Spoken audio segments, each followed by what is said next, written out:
तो इसके पहले हम लोग पढ़ रहे थे, क्या चीज़ पढ़ रहे थे? सरफेस टेंशन के बारे में पढ़ा, इस फैक्टर्स अफेक्टिंग सरफेस टेंशन, इसके बाद कोहेसिव एडहेसिव फोर्सेस। अब नेक्स्ट हेडिंग है, नेक्स्ट हेडिंग क्या है? Surface energy. Surface energy.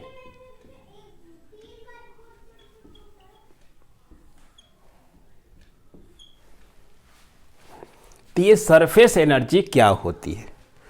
तो ये इसका एग्जाम्पल समझने के लिए आप कोई लिक्विड लीजिए, ठीक है। अब उस लिक्विड के सरफेस को फैलाइए। ये वैसे ही है कि एक स्प्रिंग हमने ले लिया, एक कोई स्प्रिंग लिया और इस स्प्रिंग को इसके पोटेंशियल एनर्जी के बारे में सोचा।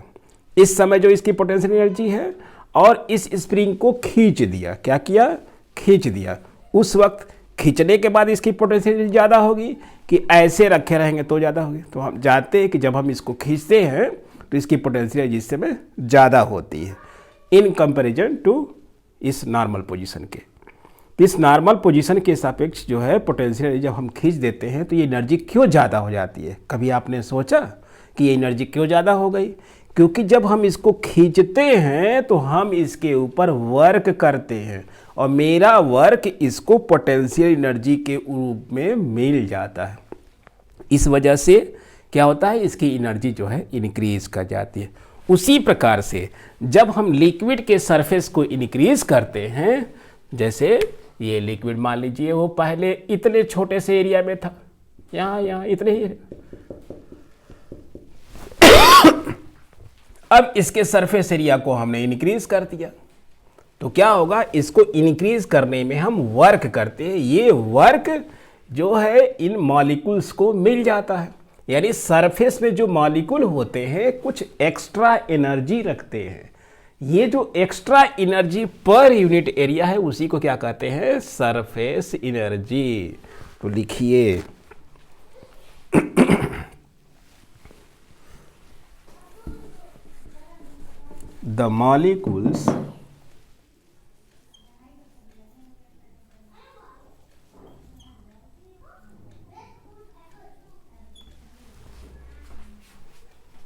the molecules of the surface,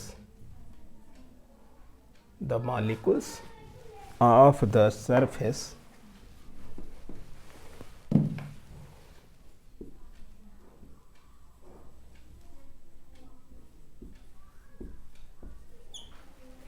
of a liquid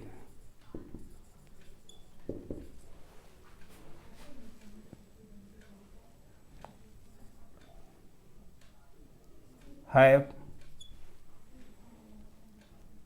some additional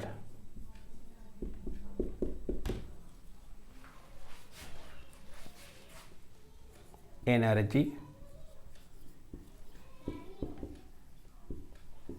than the molecules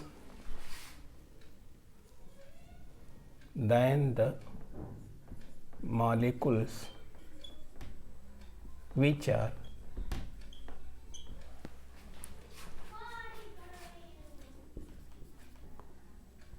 inside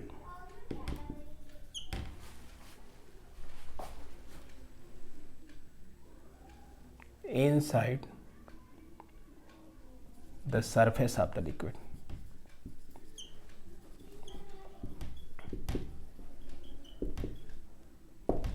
यानी अगर मैं ये कंसीडर करूँ ये कोई वेसल है, इसमें लिक्विड जो है ये भरा हुआ है, यहाँ तक भरा हुआ है, तो एक मॉलिक्यूल और इसकी हम ये लेयर इतनी मोटी तो बना रहे हैं मगर इतनी मोटी होती नहीं है,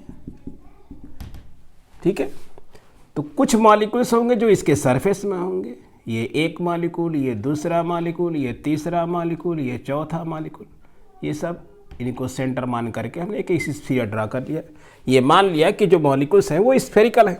अब कुछ मॉलिक्यूल्स जो अंदर में होंगे, एक मॉलिक्यूल यहाँ होगा, एक मॉलिक्यूल ये होगा, और भी मॉलिक्यूल्स होंगे, ठीक है। तो इन मॉलिक्यूल्स के कंपैरिजन में ये जो सरफेस के मॉलिक्यूल्स हैं ये हमने पूरी सरफेस की एक लेयर दिखाई है, ठीक है। इस सरफेस के लेयर में इतने मॉलिक्यूल्स बैठे हुए हैं, तो इन मॉलिक्यूल्स को एनर्जी मिल गई है। क्यों मिल गई है? क्योंकि हमने सरफेस को जब इंक्रीज किया तो इंक्रीज करने में हमने वर्क किया और मेरा वर्क इनको मिल गया। तो ये पर यूनिट एरिया में जितनी इनकी एनर्जी होती है उसी को क्या कहते हैं? Surface tension. तो the molecules of the surface of liquid have some additional energy than the molecules which are inside surface of the liquid, इनके कंपैरिजन में। तो ये जो एक्स्ट्रा एनर्जी है, एडिशनल एनर्जी है पर यूनिट एरिया में, उसी को क्या कहेंगे? Surface energy. ठीक है, तो the additional energy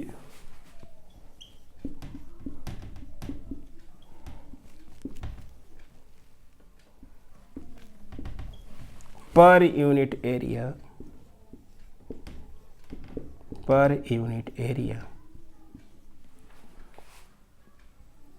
of the surface of the liquid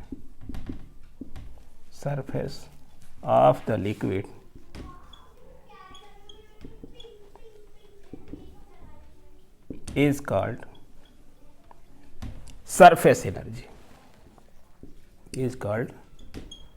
surface energy,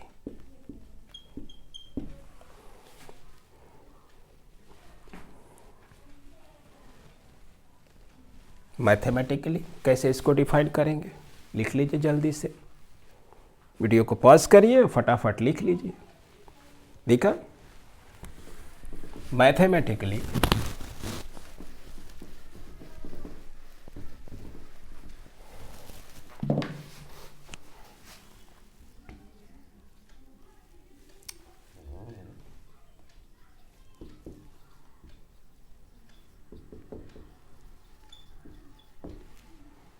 surface energy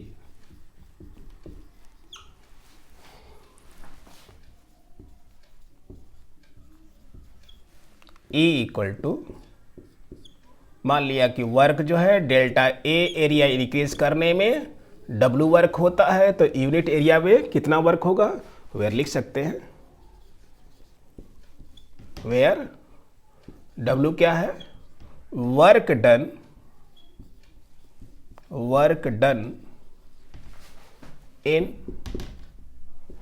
in increasing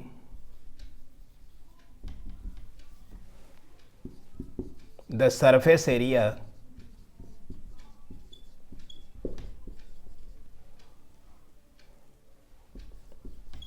by delta a. यानी डेल्टा ए एरिया इंक्रीज करने में अगर वर्क W हो, unitary method, delta a area increase करने में कितना वर्क होता है? W। तो यूनिट एरिया को इंक्रीज करने में कितना वर्क होगा? W अपॉन डेल्टा ए। देयरफॉर W अपॉन डेल्टा ए क्या है? सरफेस एनर्जी बाय डेफिनेशन, क्योंकि सरफेस एनर्जी क्या होती है? Work done in increasing the surface area bye unity, यानी यूनिट एरिया इंक्रीज करने में जो वर्क होता है उसी को क्या कहते हैं? Surface energy of the liquid. आ गया समझ में? तो यहां से हम इसकी यूनिट और डायमेंशनल फार्मूला लिख सकते हैं। तो ऐसा यूनिट लिखिए, सरफेस एनर्जी का ऐसा unit.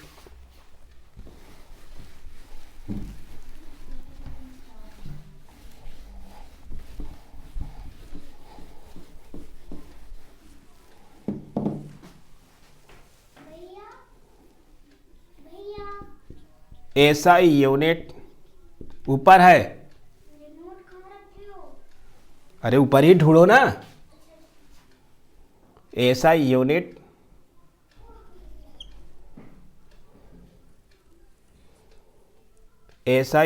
Of surface energy, symbol हमने ई से लिखा है, E इक्वल टू क्या हो जाएगा? जूल पर यूनिट एरिया का क्या हो जाएगा? पर मीटर स्क्वायर।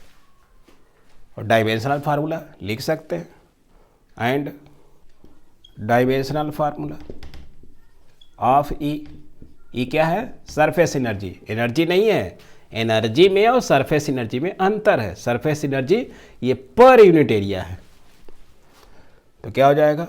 वर्क का होता है MLT-2, ml2 T-2, और इसका क्या हो गया L2 L2 मर गया, क्या मिल गया Mt-2। ठीक है, यही यूनिट हम लोग का सरफेस टेंशन में आया हुआ था। तो इसका मतलब क्या है कि दो डायमेंशनल फार्मूला सेम हो सकते हैं मगर क्वांटिटी क्या होंगी, डिफरेंट होंगी। ये है सरफेस एनर्जी, वो है क्या है, सरफेस टेंशन। क्योंकि हम लोग जानते हैं वर्क का, एनर्जी का, चाहे काइनेटिक एनर्जी हो चाहे पोटेंशियल एनर्जी हो, सबकी डायमेंशनल फार्मूला, और ये टॉर्क का, सबका डायमेंशनल फार्मूला एक ही होता है मगर क्वांटिटीज क्या है, सब डिफरेंट है। उसी प्रकार से ये सरफेस एनर्जी का डायमेंशनल फार्मूला Mt-2 और सरफेस टेंशन का भी डायमेंशनल फार्मूला क्या मिला था, Mt-2। तो डायमेंशनल फार्मूला अगर सेम हो तो ऐसा कंक्लूजन नहीं निकालेंगे कि क्वांटिटी क्या होगी, सेम होगी। अब क्या चाहते हैं कि सरफेस टेंशन में इस वर्क डन में क्या रिलेशन है। तो आगे हेडिंग डालिए, relation between surface tension and work done.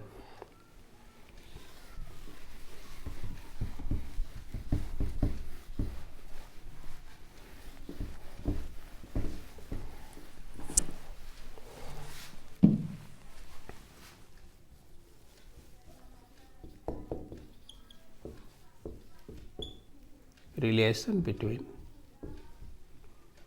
surface tension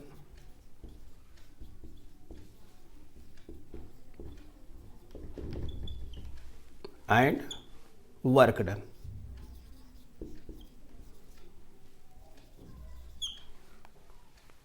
surface tension में और वर्क डन में हमको रिलेशन ऑब्टेन करना है। इसके लिए हम एक बेंड वायर कंसीडर कर रहे हैं और इसमें जो है एक लिक्विड का फिल्म हमने बना लिया।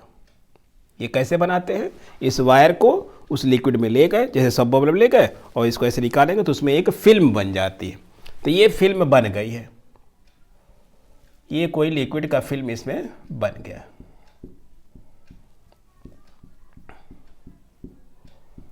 तो इस लिक्विड फिल्म में कोई पूछे कि कुल कितनी लेयर है, वो लेयर जो कि एयर के कांटेक्ट में रहती है उसको कहते हैं फ्री सरफेस। तो there are two free surfaces of this surface, एक है ये आउटवर्ड, एक होगा उसके उस साइड में। तो दो सरफेस हैं, कितने सरफेस हैं, it has two free surface, two free surface.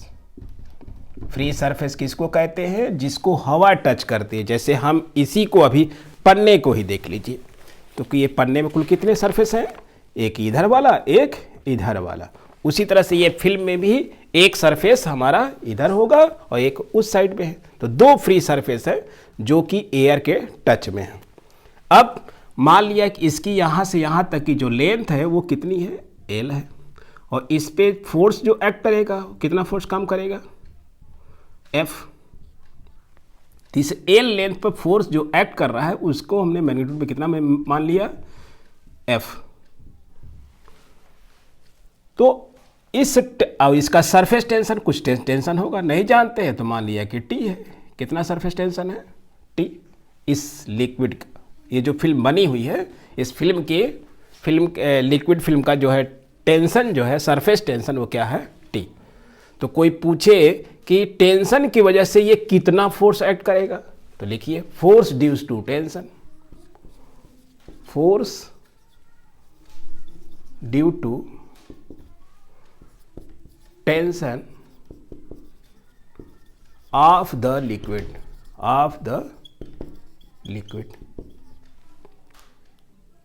F equal to, अगर टेंशन में, टाउ नहीं भैया, टेंशन में ये जो लेंथ है इसको मल्टीप्लाई कर दें तो क्या हो जाएगा, ये टेंशन की वजह से लगने वाला फोर्स मिल जाएगा।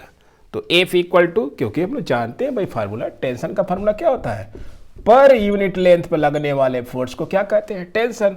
तो यहां से टेंसाइल फोर्स को निकाल सकते हैं। टेंशन और टेंसाइल फोर्स, इसको क्या कहते हैं? टेंशन। अब याद कर लीजिए, इसको क्या बोलते हैं? टेंशन। और इसको क्या बोलते हैं? Tensile force. टेंसाइल फोर्स, ये दोनों वर्ड को ध्यान में रखिए। एफ हमारा क्या है? टेंसाइल फोर्स, और टी क्या है? टेंशन। तो यहां से टेंसाइल फोर्स निकालने के लिए तो इस सरफेस टेंशन में एल से मल्टीप्लाई कर देंगे तो क्या मिल जाएगा? हमारा टेंसाइल फोर्स मिल जाएगा। तो ये बार बार हम यूज करेंगे, इसको याद रखिए।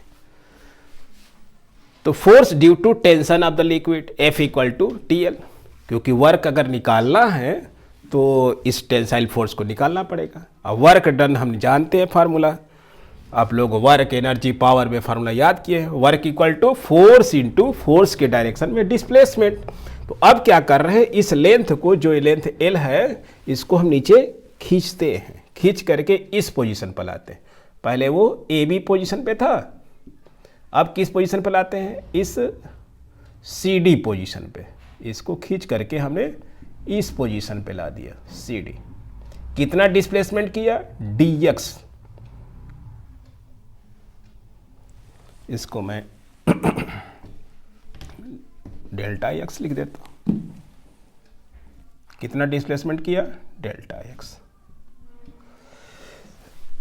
डेल्टा एक्स डिस्टेंस हमने नीचे इसको खींच दिया, तो ये एरिया क्या हो गई? अब इंक्रीज कर गई। तो ये जो इंक्रीज्ड एरिया है, इसकी वैल्यू हमने क्या लिखा है? Delta A. ये इंक्रीज्ड एरिया, ये इंक्रीज्ड एरिया कितनी है? डेल्टा ए। तो F equal to T L. अब देखिए, अब हमको क्या निकालना है कि इसने वर्क कितना किया। Therefore work done, work done W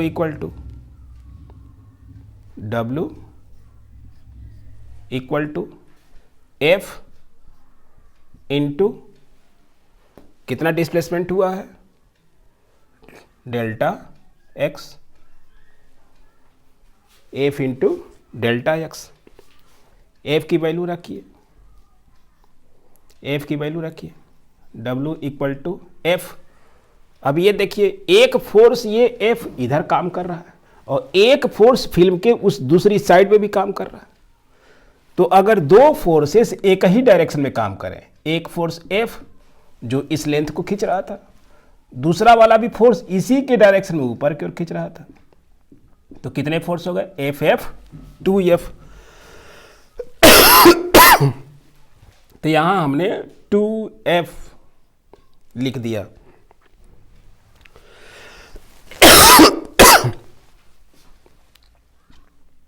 क्यों लिखा? क्योंकि there are two free surfaces. इस फोर्स पे लगने, इस सरफेस पे लगने वाला फोर्स F, और एक उस साइड में है, उधर की ओर लगने वाला फोर्स क्या है? वो भी F है। तो FF क्या हो गया? 2F into delta X. ये हमारा फार्मूला है, ये कोई यहां से नहीं लिखा हूं, दिस इज फार्मूला। नहीं तो बार बार सोचेंगे कि हाँ F की जगह 2F क्यों लिख दिया। तो ये 2F क्यों लिखा? हमारे इस प्रॉब्लम में टू फ्री सरफेसेस हैं, एक इस साइड पे फोर्स लग रहा है, एक इसी सरफेस पे उस साइड में भी लग रहा है, तो दोनों फोर्स मिलकर के क्या हो गए? FF 2F। ठीक है, अब F की वैल्यू रख दीजिए। तो W equal to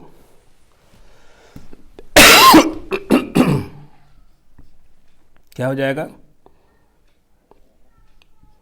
F into F की वैल्यू रखनी है भाई, 2F की वैल्यू कितनी है? T into L। इसको इक्वेशन नंबर 1 डाल दीजिए, इंटू डेल्टा एक्स। तो इसको ऐसे लिख सकते हैं, W इक्वल टू T को निकाल लीजिए, बाकी को इधर 2 multiply L into delta x. और लेंथ इंटू ब्रीथ क्या होता है? एरिया। तो इधर की एरिया देखिए, ये हो गई लेंथ, ये हो गई ब्रेथ, तो लेंथ इंटू ब्रेथ इधर की एरिया हो गई, और लेंथ इंटू ब्रेथ उधर की भी एरिया आएगी, यानी 2 लेंथ इंटू ब्रेथ, ये क्या है, एरिया ऑफ द फिल्म। क्या है, इंक्रीज्ड एरिया, वो टोटल एरिया है जिसको कि हमने खींच करके इंक्रीज किया है, डेल्टा ए। यहां पर लिख देंगे since delta A equal to increased in area of the film equal to 2 times L into delta X. ये बात सबको समझ में आ गई। L into delta X, L into delta X वो इधर की एरिया हुई, ये एरिया उधर भी है, तो क्या हो गया 2 टाइम्स। तो कुल एरिया हमने कितना इंक्रीज किया, 2 times L into delta x, तो इंक्रीज्ड एरिया। तो ये रिलेशन जो हमने हेडिंग डाला था, relation between surface tension and work done, ये वर्क डन है, ये सरफेस टेंशन है, तो this is the required relation between work done and surface tension. तो यहाँ से सरफेस टेंशन हम न्यू डिफाइन कर सकते हैं, surface tension T equal to W upon delta ए। तो इस फार्मूले को हम लोग याद रखेंगे। तो सरफेस टेंशन के 2 डेफिनेशन हमें मिल गए, कितना आया, डेल्टा ए। तो now we are in a position to define surface tension in a new way. तो इस इक्वेशन को डाल दीजिए, इसका यूज़ हम लोगों ने कहाँ किया, वहाँ लिख दीजिए, टी की वैल्यू यहाँ रखा था, यहाँ लिख दीजिए बाई 1, यहाँ पर हमने टी एफ की वैल्यू रखा था। तो इस फार्मूले को क्या करेंगे, हम याद रखेंगे। अब डिफाइन करते हैं इस टेंशन को। तो अभी तक हम लोगों को टेंशन के 2 फार्मूले मिल गए, पहले इसको डिफाइन कर लेते हैं, फिर हम इसका समरी देते हैं।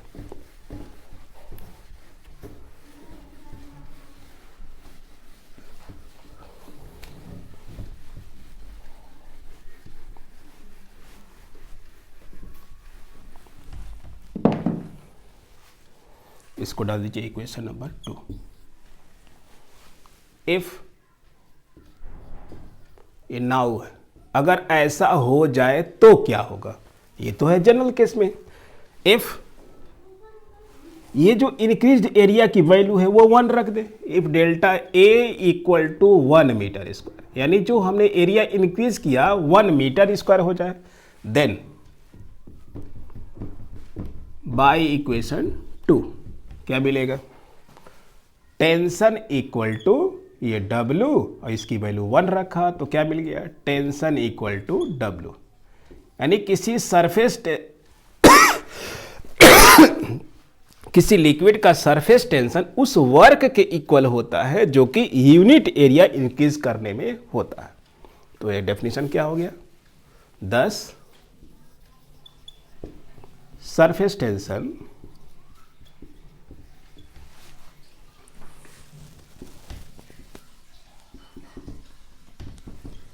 of a liquid is equal to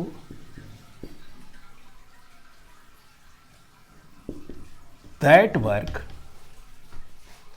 equal to the work done equal to the work done in increasing the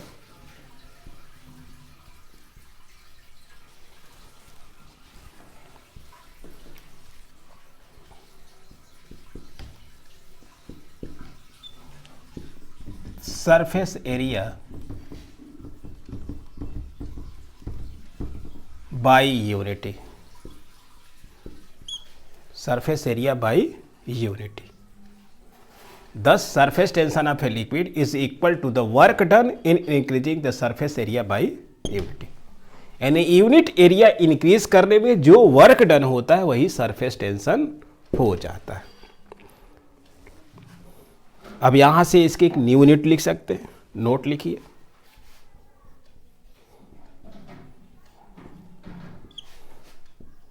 unit of surface tension, unit of surface tension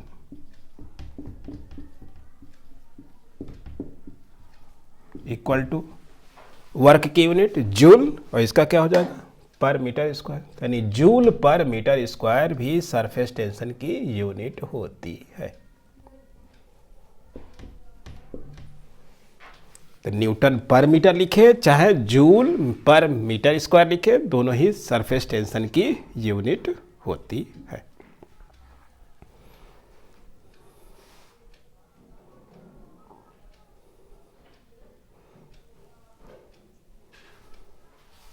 अब लिखिए एक्सेस प्रेशर, हेडिंग डालिए excess pressure.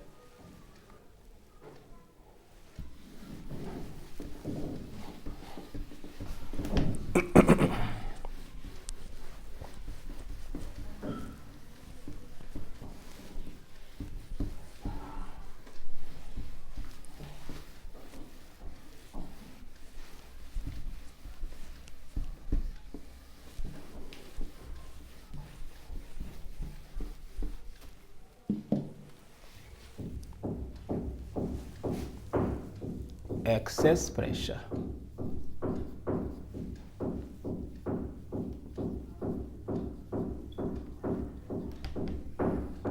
इसको symbol में हम लोग small p से लिखेंगे। नाम ही पढ़ा हुआ है एक्सेस प्रेशर। जैसे आपके पास 5 रुपया है, कहीं से 500 रुपया और मिल गया, तो ये 500 रुपया क्या हो गया आपका एक्स्ट्रा हो गया। तो जो एक्स्ट्रा हो जाए आप लोगों के पास वो मुझको दे दीजिएगा भाई साहब। मगर यहाँ देखिए एक्सेस प्रेशर क्या है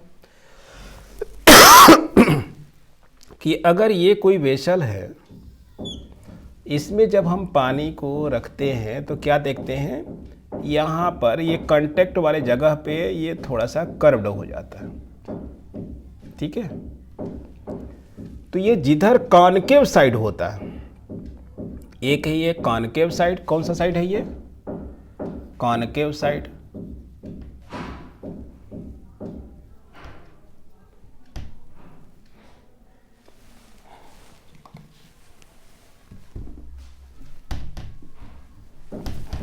ये हमारा कॉनकेव साइड है, और ये वाला साइड कौन सा है कॉन्वेक्स साइड है।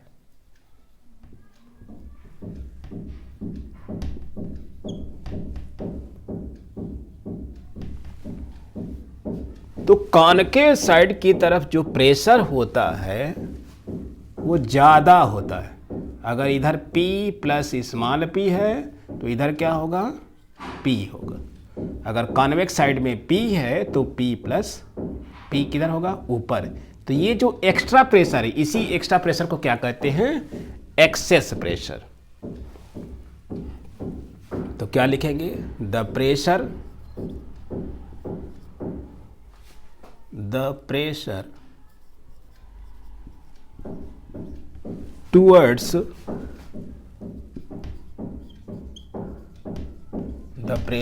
Towards concave side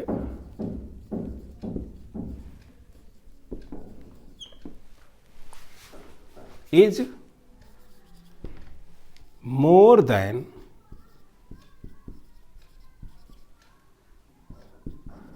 the pressure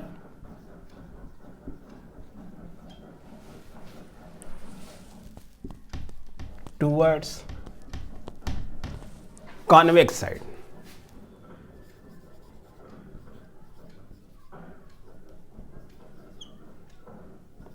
of the liquid surface,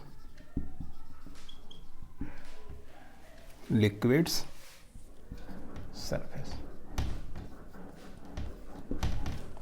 ये कोई लिक्विड इसमें भरा हुआ है, ये लिक्विड इसमें भरा हुआ,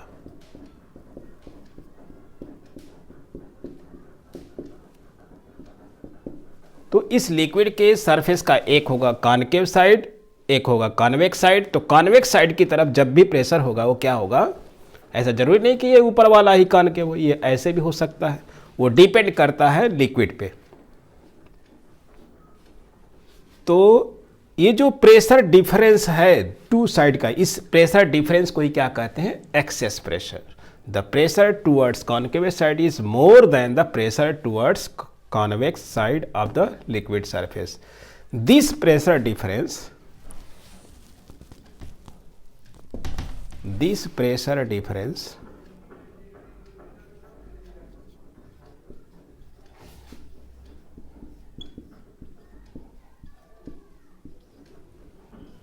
is called excess pressure. Excess pressure.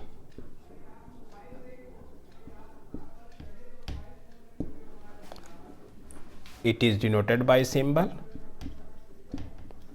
It is denoted by symbol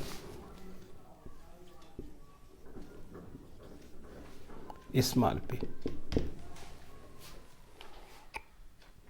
अब इस स्मॉल p का फॉर्मूला निकालने जा रहे हैं किसके लिए?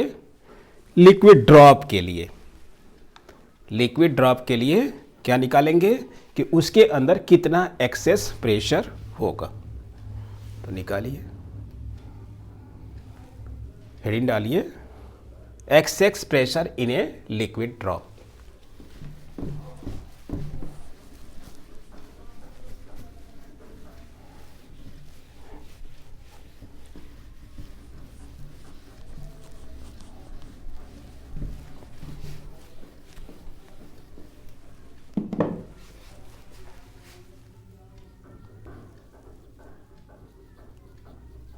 excess pressure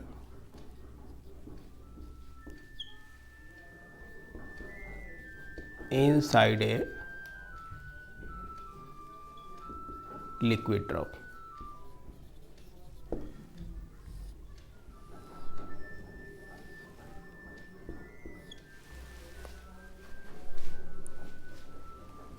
तो ये कोई लिक्विड ड्रॉप है.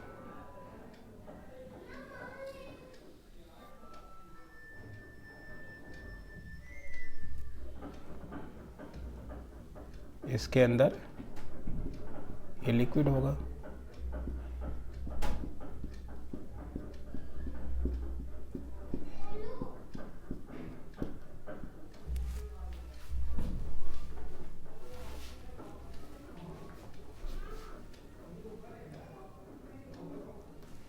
ये इसका सेंटर,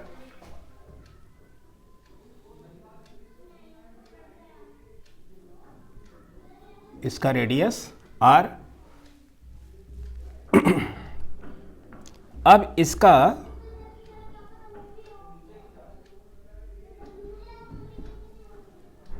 सरफेस एरिया इंक्रीज करते हैं.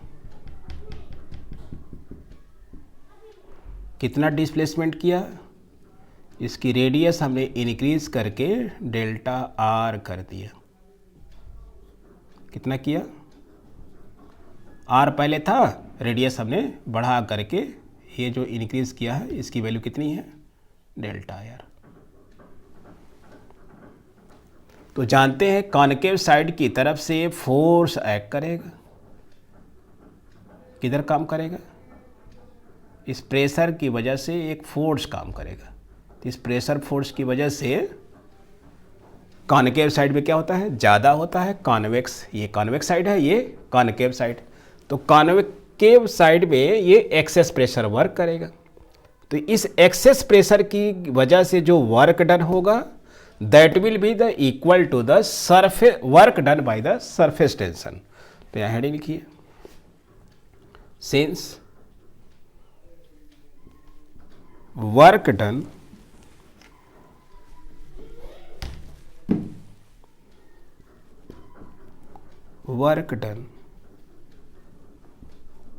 by the excess pressure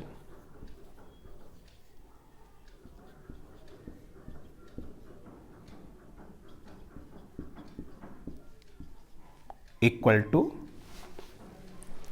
work done by the tensile force.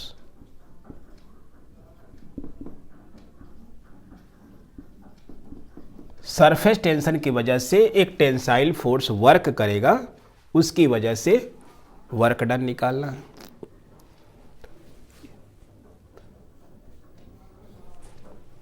तो एक्सेस प्रेशर P है, एक्सेस प्रेशर कितना है P, और increase in area P into delta a, P into delta a, क्योंकि pressure का definition क्या जानते हैं, pressure equal to force upon area, force upon area, pressure equal to force upon area. ठीक है, तो यहाँ से F इक्वल टू क्या लिख सकते हैं,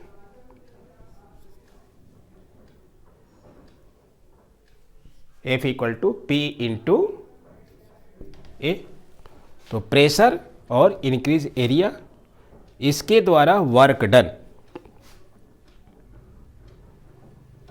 ये तो हो गया F। ये क्या हो गया, एक्सेस प्रेशर की वजह से फोर्स हो गया। और कितना डिस्प्लेसमेंट करता है ये फोर्स जो है कितना डिस्प्लेसमेंट करता है, delta R into delta R. अब राइट में आ जाइए, सरफेस टेंशन,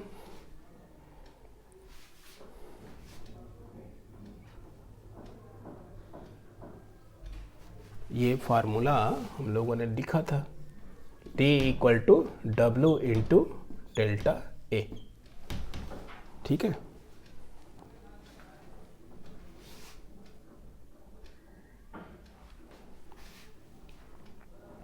तो ये प्रेशर जो है इस वाले एरिया पर काम कर रहा है ना, ये ए पर, इस स्फीयर की एरिया P इंटू ए और कितना डेल्टा आर। अब यहाँ टेंशन की वजह से वर्क क्या हो जाएगा, T into delta A, surface tension into increase in area delta A. ये हो गया pressure force into displacement, pressure force into जिस एरिया पे ये प्रेशर काम कर रहा था, कितने एरिया पे काम कर रहा था, इसके एरिया पे। और ये हो गया increase in area, tension into increase in area, ये टेंशन की वजह से वर्क, अभी अभी देखा था वर्क डन और टेंशन में रिलेशन। तो यहाँ से वर्क डन ये किसकी वजह से हुआ, टेंशन की वजह से। तो यहाँ आगे लिख दीजिए, सिंस टेंशन इक्वल टू क्या होता है, work upon area, work upon area. तो यहाँ से वर्क इक्वल टू क्या निकल गया, टेंशन इंटू डेल्टा है, इसलिए यहाँ पर हमने वर्क की वैल्यू रखा। और यहाँ हो गया एक्सेस प्रेशर के कारण लगने वाला फोर्स इंटू डिस्प्लेसमेंट। ये प्रेशर हर पॉइंट पर देखिए, यहाँ पे यहाँ पे यहाँ पे कैसे लग रहा है, P बाहर की ओर, तो इसके डायरेक्शन में प्रेशर कैसा लग रहा है, P और डेल्टा आर। अब वैल्यू सब पुट करिए, P multiply area 4 pi, radius कितना है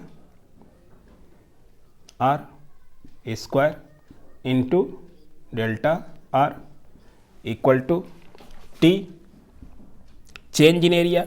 पहले एरिया कितनी थी, 4 पाई आर स्क्वायर, अब रेडियस कितना हो गया, R प्लस डेल्टा आर। तो कैसे निकालेंगे, ये जो बड़ा वाला एरिया है इसमें से ये छोटे वाले एरिया को माइनस कर दिया, तो बड़ा वाला एरिया कैसे निकलेगा, 4 pi R plus delta are, ये तो रेडियस हुआ, इसका होल स्क्वायर, यहाँ पर मैं ब्रैकेट बड़ा सा लगा देता हूँ। तो ये तो हुआ बड़े वाले का एरिया, किसका निकला, ये बड़े वाले का, माइनस 4 पाई आर स्क्वायर।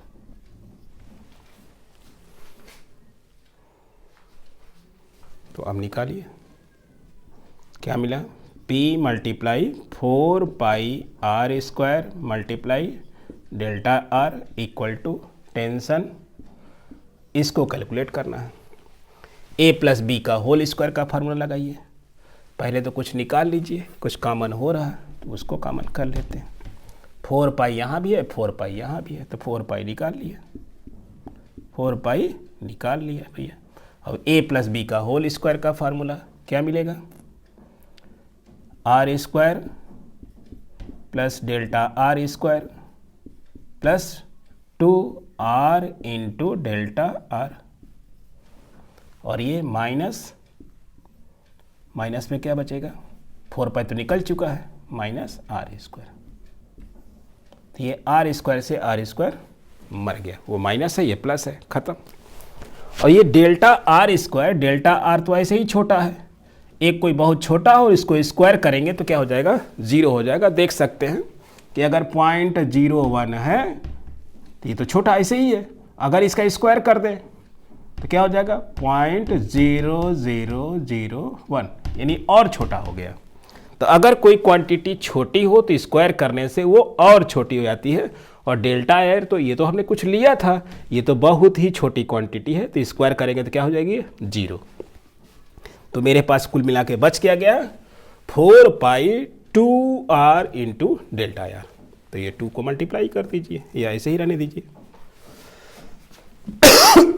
तो अब मेरे पास आ जाएगा, जल्दी से लिखिए, p into 4 pi r square into delta R equal to right में t into 4 pi into 2r into delta R. Delta R से डेल्टा आर मर गया, 4 पाई से 4 पाई मर गया, इस r से स्क्वायर मर गया। तो बचा क्या, लेफ्ट में क्या बचा, p बचा, और क्या बच गया है, r बचा है, इधर में क्या बचा है 2t बचा। तो यहाँ से हमारा फाइनल फार्मूला क्या मिल गया कि excess pressure inside a water bubble या लिक्विड बबल इक्वल टू क्या हो जाएगा 2t/r। कितना आता है 2t/, फाइनल फार्मूला है, बढ़िया से लिख देते हैं 2t/r। तो this is the required formula for excess pressure in a liquid drop. इसको आप लोग प्रैक्टिस कर लीजिएगा और जो है इस फार्मूले को हम लोग बार बार प्रयोग करेंगे। अब इस टॉपिक का लास्ट हेडिंग, उसके बाद हमारा ये चैप्टर फिनिश्ड हो जाएगा। जल्द से नोट करिए, कैपिलरी ट्यूब,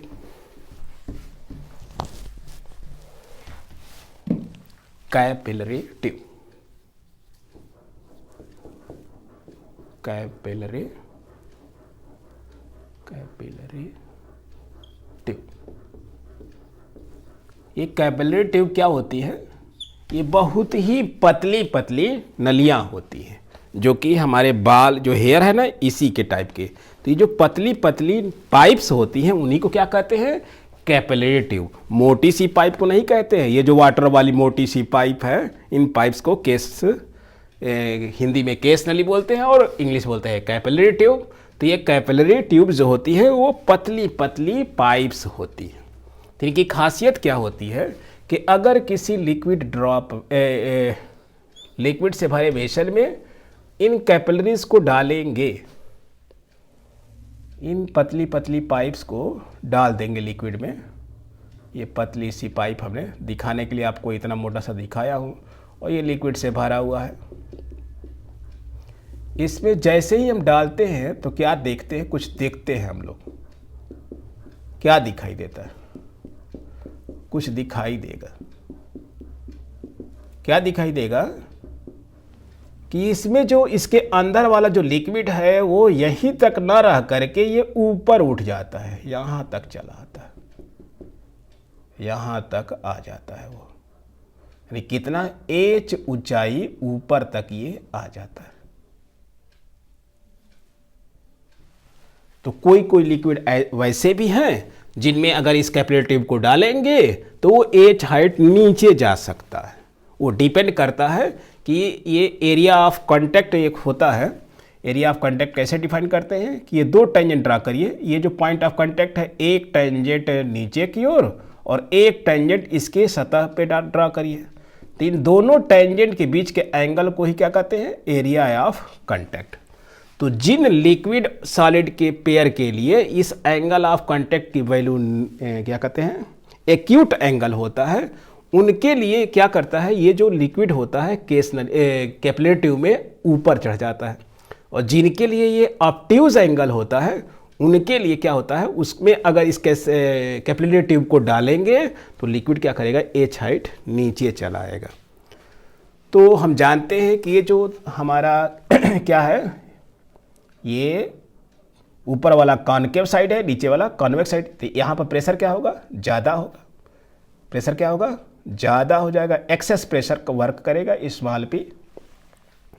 तो इस स्मॉल पी की वैल्यू हम लोग जानते हैं कितना होगा, small P equal to 2T/r। ये r क्या है, रेडियस ऑफ कर्वेचर, ये जो कर्विंग हुआ है इसका रेडियस ऑफ कर्वेचर। टी क्या है, surface tension of the liquid.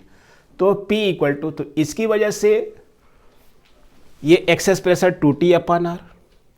अब अगर P की वैल्यू क्या जानते हैं कि अगर H हाइट तक गया हो तो प्रेशर की वैल्यू क्या होती है कि अगर इसकी डेंसिटी रो हो तो P equal to H rho G. P equal to क्या होता है, एच रो, पास्कल नियम से H rho G equal to 2T/r। तो इस प्रकार इस फार्मूले से हम radius of curvature in the capillary tube निकाल सकते हैं। तो देख सकते हैं कि अगर रेडियस ज़्यादा हो गया, इस कैपिलरी ट्यूब का रेडियस, ये आर क्या है, कैपिलरी ट्यूब का रेडियस। तो अगर ये कैपिलरी ट्यूब का रेडियस ज़्यादा है तो उस केस में ये कैपिलरी ट्यूब का रेडियस नहीं है, ये रेडियस ऑफ कर्वेचर।